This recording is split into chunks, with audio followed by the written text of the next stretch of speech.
अस्सलाम वालेकुम। MCM 301 lecture number 7। आज की इस वीडियो में हम स्टडी करने वाले हैं इम्प्रूविंग योर लिसनिंग स्किल्स।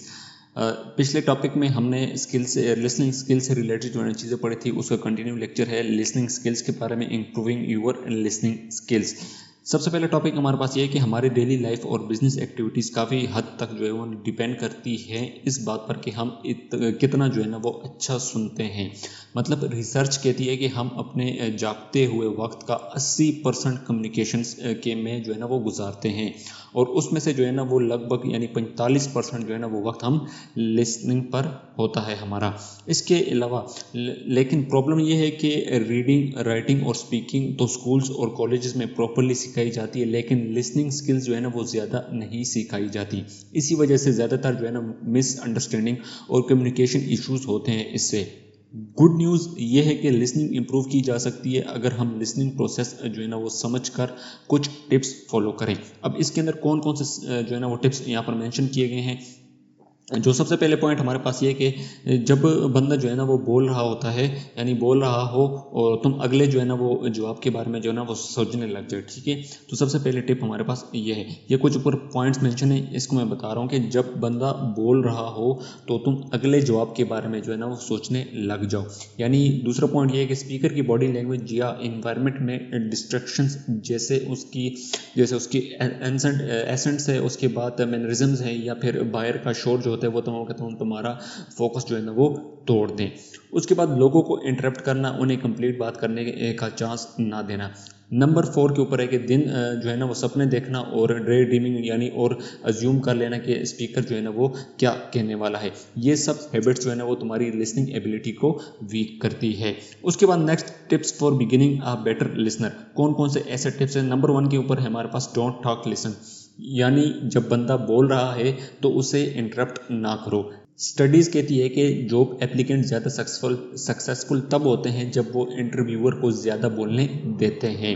मिसाल के तौर पर इंटरव्यू में अगर तुम कंटिन्यूसली अपने अचीवमेंट बोलते जाओगे तो इंटरव्यूअर बोर हो जाएगा, लेकिन अगर तुम ज़्यादा सुनते हो तो उसे लगेगा कि तुम रिस्पेक्टफुल और समझदार हो। तो ये क्या है? Don't talk, just listen. उसके बाद नेक्स्ट है हमारे पास कीप एन ओपन माइंड। इसमें क्या होता है? सिर्फ वो ही मत सुनो जो तुम्हारे सोच से एग्री करता हो। लिसनिंग का मेन पर्पस है न्यू इन्फॉर्मेशन लेना। मिसाल के तौर पर अगर तुम्हें लगता है कि ये टॉपिक बोरिंग है तो भी अगर ओपन माइंड से सुनोगे तो शायद तुम्हें कुछ नया सीखने को मिलेगा। नेक्स्ट है हमारे पास डोंट जंप टू कंक्लूजन्स। इसमें क्या है जी? इसमें यह है कि बहुत लोग जो है ना वो हाफ वे पर ही अज्यूम कर लेते हैं कि स्पीकर क्या कहने वाला है, यानी पूरी बात नहीं होती, वो ये अज्यूम कर लेते हैं कि स्पीकर क्या कहने वाला है। ये डेंजरस है क्योंकि शायद वो बात तुम्हारी सोच से डिफरेंट हो। मिसाल के तौर पर दोस्त कह रहा है कि आज मैं तुम्हें कुछ इंपॉर्टेंट बताना चाहता हूँ और तुम सोच लो कि वो लोन मांगने वाला है या फिर, लेकिन शायद वो जॉब ऑफर के बारे में जो है ना वो कुछ बोलना चाह रहा हो। उसके बाद if you must speak ask question, यानी अगर तुम्हें बोलने ही पड़े कन्वर्जेशंस में तो क्वेश्चंस पूछो ताकि तुम्हें ज़्यादा और क्लियर और स्पेसिफिक इन्फॉर्मेशन मिले। मिसाल के तौर पर मैनेजर आपको प्रोजेक्ट एक्सप्लेन कर रहा है और तुम कंफ्यूज हो तो इंस्टेड ऑफ गेसिंग बोलो, यानी सर आपका मतलब ये है कि रिपोर्ट फ्राइडे तक सबमिट करनी है या मंडे तक। इससे दो फायदे होंगे, क्या तुम्हारी समझ क्लियर हो जाएगी, दूसरे बंदे के नीड्स और वांट समझ आ जाएंगे। उसके बाद नेक्स्ट जो हमारे पास है don't let yourself B distracted by the environment. अब इसमें क्या होता है? इसमें यह है कि कभी कभी हम स्पीकर की अपीयरेंस, एसेंस या मैनरिज्म्स में फंस जाते हैं और मेन बात जो है वो मिस कर जाते हैं। मिसाल के तौर पर अगर टीचर का एसेंट अजीब है या वो बार बार पेन घुमा रहा है तो तुम डिस्ट्रैक्ट हो जाओ और जो असल लेक्चर है वो मिस कर दोगे। यानी सोल्यूशन इसका क्या है कि अपना फोकस मैसेज पर रखो, नॉट ऑन इन्वायरमेंट के ऊपर, यानी आइज कांटेक्ट जो है ना वो मेंटेन रखो। Take advantages of brain power. अब इसमें क्या है कि ह्यूमन ब्रेन एवरेज 4 टाइम्स ज़्यादा फास्टर सोचता है जितना जो है ना वो एक बंदा बोलता है।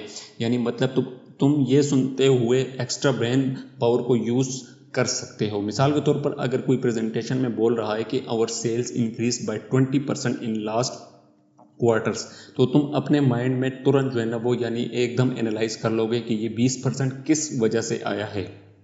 ये फिगर नेक्स्ट क्वार्टर मेंटेन हो सकता है या नहीं, इससे तुम बाद में अच्छी डिस्कशन या डेटा बेस्ड जो है ना वो डिबेट कर सकते हो।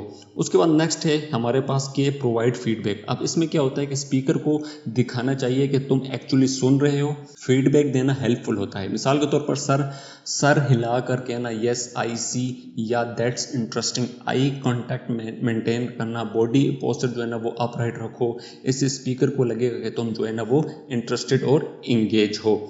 लास्ट हमारे पास टॉपिक है फाइट ऑफ डिस्ट्रैक्शंस। इसमें क्या है, लिसनिंग एनवायरनमेंट को कंट्रोल करो और जो बाहर का नॉइस है, मोबाइल इंटरप्शन है, सब मिनिमाइज कर दो। मिसाल के तौर पर अगर तुम नेगोशिएशन कर रहे हो और जो है बच्चे या फ़ोन डिस्टर्ब करते हैं तो बेस्ट है कि एक क्वाइट रूम में शिफ्ट हो जाओ। ये तुम्हारे फोकस और लिसनिंग दोनों को जो है ना इम्प्रूव करेगा। शॉर्ट वर्ड के अंदर इस लेक्चर के अंदर क्या है कि लिसनिंग एक एक्टिव स्किल है। तुम्हें कंसाइजली फोकस करना होता है, डिस्ट्रैक्शंस अवॉइड करनी होती है, स्मार्ट क्वेश्चंस पूछने होते हैं और पॉजिटिव एटीट्यूड रखना होता है। ये सब चीज़ें तुम्हें एक इफेक्टिव लिसनर बनाएगी जो बिजनेस और पर्सनल दोनों रिलेशन में जो है ना वो बहुत हेल्प करेगी। तो ये लेक्चर नंबर आपका 7 जो है ना वो एंड हो चुका है। नेक्स्ट हम लेक्चर नंबर 8 को स्टार्ट करने वाले हैं।